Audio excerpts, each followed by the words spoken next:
और कोटा फैक्ट्री देखने के बाद सबको जीतू भैया के बारे में पता होगा। रियल लाइफ जीतू भैया तो सबको पता है, आज हम रियल लाइफ जीतू भैया से मिलेंगे। Welcome everyone to Technext 2023, the 84th edition of the Asia's oldest techno management fest. Today we are here to learn about a story that started in IIT BHU, in this very institute, and it went on to become known to every student of this country. It is the story of a student who followed his passion and went on to become one of most India's celebrated educators. It is the story of our own Shri Nitin Vijay sir, or popularly known and fondly called as NV sir. He redefined the meaning of teaching. बच्चों को पढ़ाना कैसे है ये उन्होंने सबको सिखाया है। कितने बच्चों को सर से कनेक्टेड वाली वाइब आती है? Can I have a round of applause for it?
आज से 15-20 साल बाद अकेले सभी कुछ देते हैं। बड़ी बूटी बजाएगा।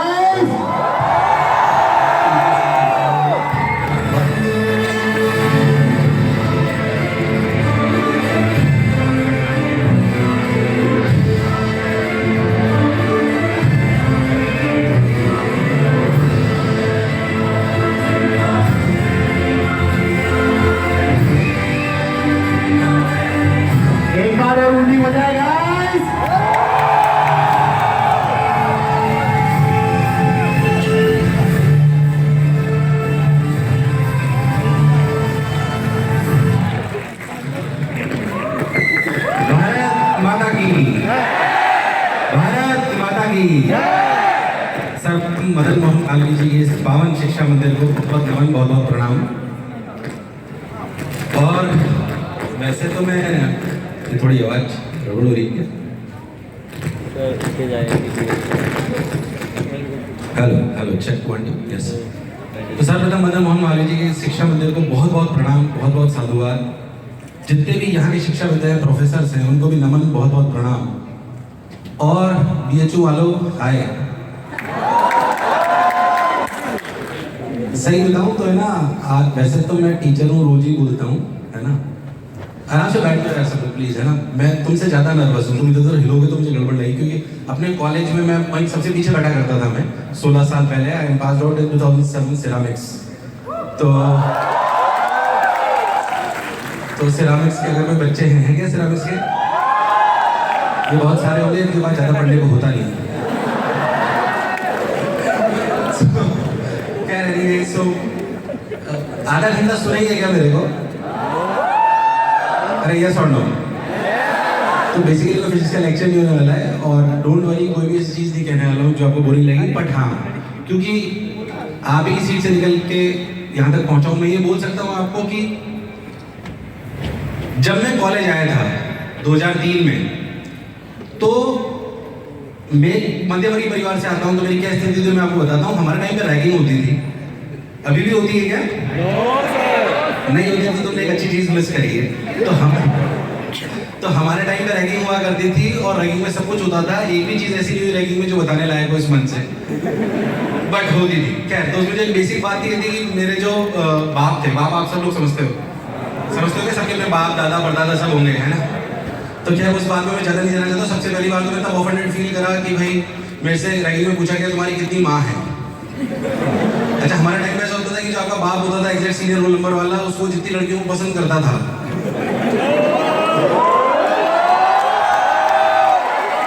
मैंने कहा यार ये कैसा प्रश्न है? मैंने कहा मेरे को आईटी नहीं करनी, ये कैसा प्रश्न है भाई? खैर, मैं उधर की तरफ नहीं जाना चाहता हूँ, नहीं तो अपन शायद अलग ट्रैक पे चले जाएंगे। आज मुझे बुलाया गया है ताकि मैं आपको अच्छी बातें बताऊं। खैर एनीवेज, तो मैं गया, पहली बार मेरे बाप और दो तीन लोग जो बैठे थे कमरे में, उन्होंने मेरे को बोला कि मध्यवर्गीय परिवार से आते हैं, हमने बहुत कुछ नहीं देखा होता, तो कोटा शहर से आते हैं, हालांकि शिक्षा मंदिर है वो भी अपने आप में, बट फिर भी ऐसे शहर से आते हैं मध्यवर्गीय परिवार में बहुत चीज देखी। 2003 में कंप्यूटर आ चुके थे, बट मेरे जो बाप थे मंजर चौधरी, उन्होंने मेरे को बोला कि यार कंप्यूटर चालू कर दे। कमरे में ले गए तो उन्होंने बोला कंप्यूटर चालू कर दे। तो कंप्यूटर चालू करने मुझे पता ही कंप्यूटर कैसे चालू होता है, मुझे पता नहीं था कि कंप्यूटर में एक स्क्रीन होती है और एक सीपीयू होता है। अब तो लैपटॉप आ गए, पर आपने देखा होंगे जब डेस्कटॉप्स हैं उनमें एक कंप्यूटर स्क्रीन होती है और एक सीपीयू होता है। तो मुझे लिटरली में नहीं पता था कि भाई कंप्यूटर कैसे चालू होता है। लिटरली में जो आपकी फ्लैट स्क्रीन होती है जो आपके कंप्यूटर की डेस्कटॉप की, मैं उसके बटन दबा रहा था। और आज इस कॉलेज की बदौलत मैं आपके सामने खड़ा हूं। दैट इज व्हाट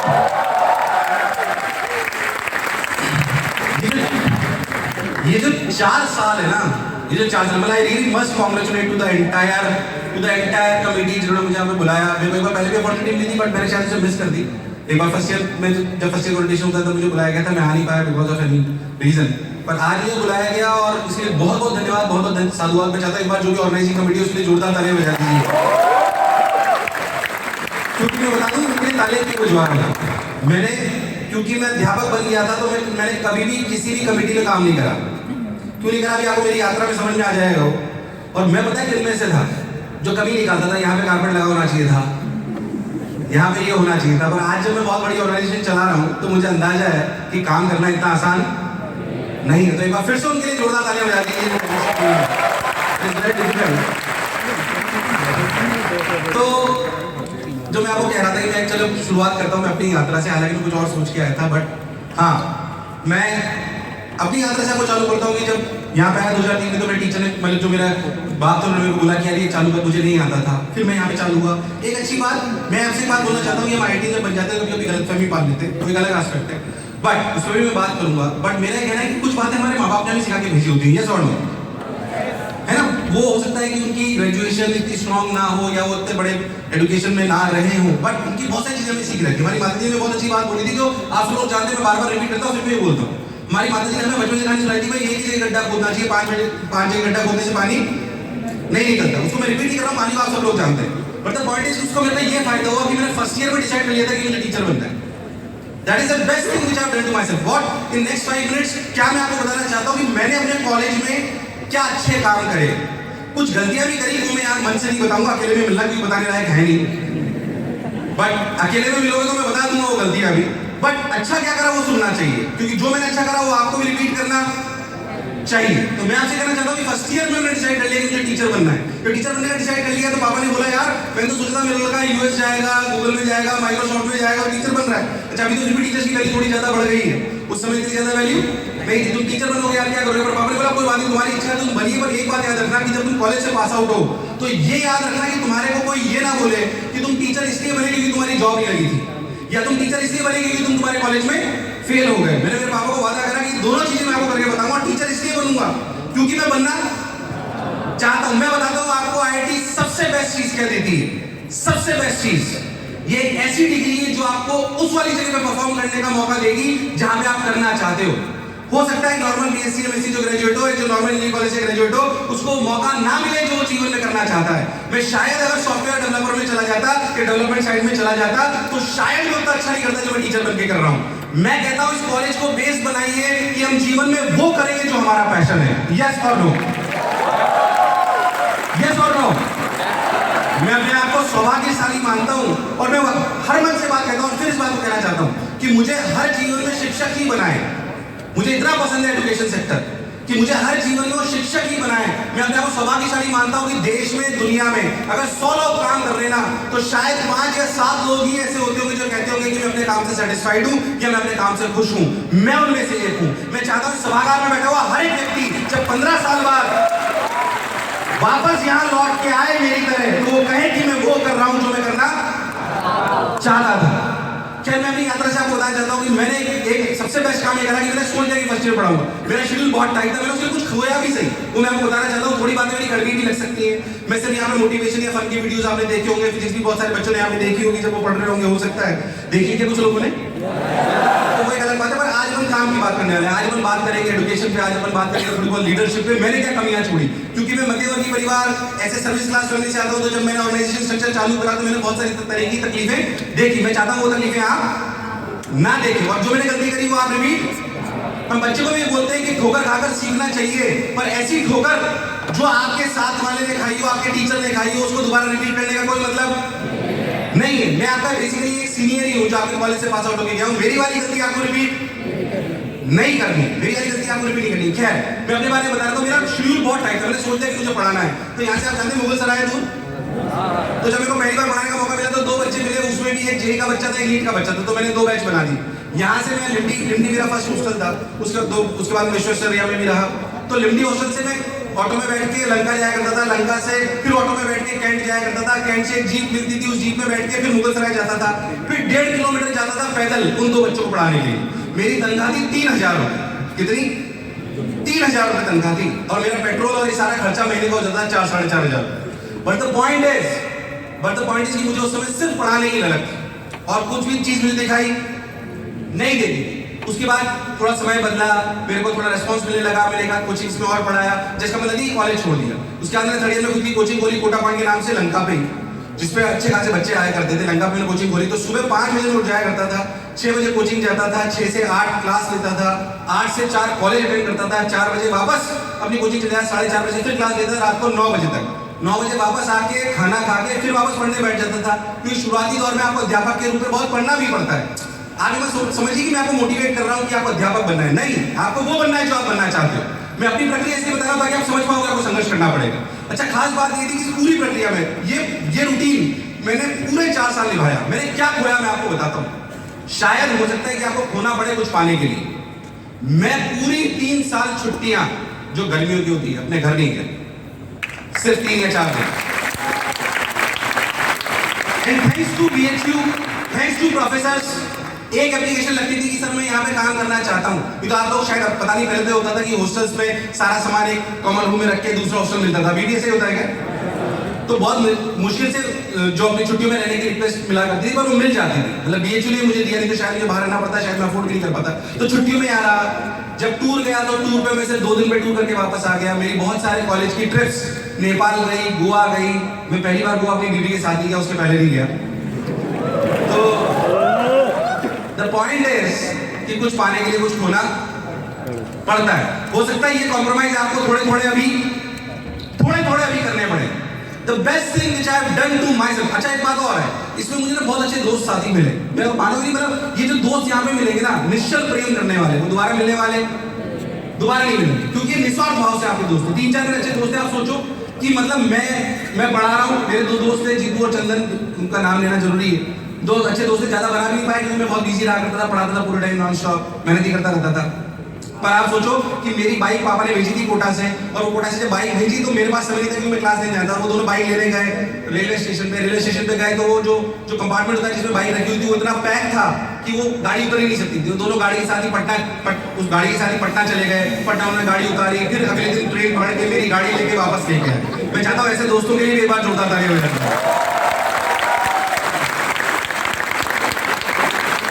ये दोस्त नहीं मिलने वाले दोबारा, पर अच्छे दोस्त आप कमाते हो। मैं कह रहा हूँ आपके 1000 दोस्तों से फर्क नहीं पड़ता, पर 2-4 अपने दोस्त अच्छे होने चाहिए जो रियलिटी में आपके लिए काम करें। आप विश्वास नहीं मानोगे कि मेरे को जब आपको पता होगा वैसे कि जब जॉब लगती है तो मेरे जो दोस्त थे, मेरा सिलेक्शन हुआ।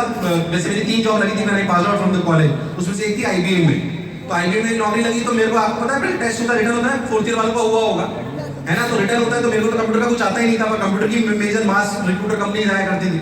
तो जो है उन्होंने मेरे को बुलाया, मतलब उन्होंने मेरे दोस्तों ने मेरे को बोला, मैं कोचिंग ले रहा था, उन्होंने बोला मेरे को कि आजा भाई तेरे को टेस्ट दिला के लाएंगे। मेरे को कुछ आता ही नहीं, तो मैं बीच में बैठ गया, 3-4 आजू बाजू बैठ गए और टेस्ट उन्होंने ही कराया है। तो ultimately without any knowledge of software मैं उस टेस्ट को पार कर गया।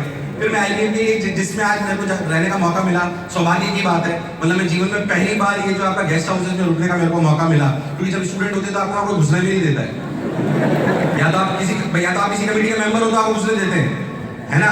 तो पहली बार मुझे वहाँ रहने का मौका मिला क्या, तो वहीं पे मेरा इंटरव्यू आया, उसमें IBM में हस्बैंड वाइफ ने मेरा इंटरव्यू लिया।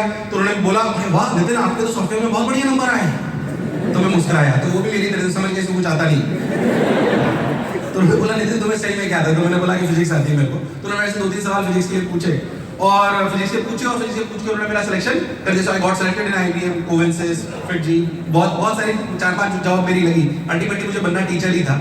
खैर, तो मैं आपको सिर्फ ये बात इसलिए बताना चाहता हूँ कि डिग्री, मैंने उनसे पूछा बहुत आसानी से, क्यों कि हमारी डिग्री कितनी इंपॉर्टेंट, मैं आपको बताता हूँ।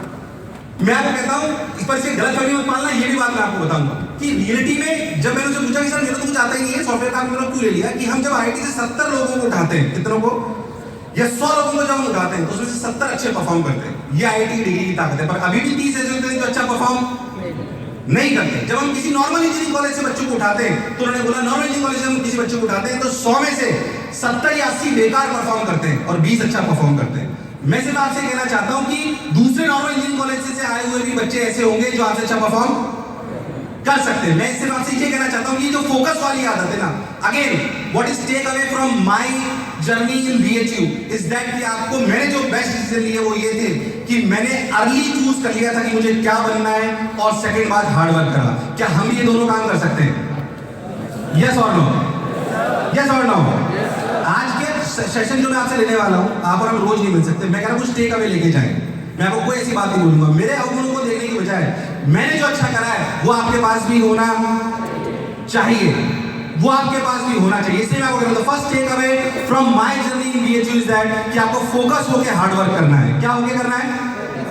फोकस होकर हार्ड वर्क करना है। इसमें कोई गड़बड़ नहीं करनी है। जो बनना है आज सोच लेंगे। मैं आपको कह रहा हूं, मैं नाम नहीं लेना चाहता हूं, जब मेरी ब्रांच में थी तो बहुत सारे लोग ऐसे थे जो दिमाग में मुझसे बहुत इंटेलिजेंट थे, IQ में, रियलिटी में बहुत इंटेलिजेंट थे। But the biggest mistake what they have done into their entire 4 year is that कि उन्होंने फर्स्ट ईयर में सोचा कि MBA कर लेता हूं, सेकंड ईयर में सोचा GRE कर लेता हूं, थर्ड ईयर में सोचा IAS कर लेता हूं, फोर्थ ईयर में फिर सोचा जॉब के लिए तैयारी कर लेता हूं। मैं कह रहा हूं अगर आप सेकंड ईयर में, थर्ड ईयर में, जिस भी ईयर में आज हो, आपको आज चूज कर लेना है कि मुझे अगले 5 साल बाद या 10 साल बाद किस कैरियर को अपनाना है। बोलो यस और नो? आवाज ये यस और नो? ये काम हम कर सकते हैं। तो ये टेक अवे है पहली बात।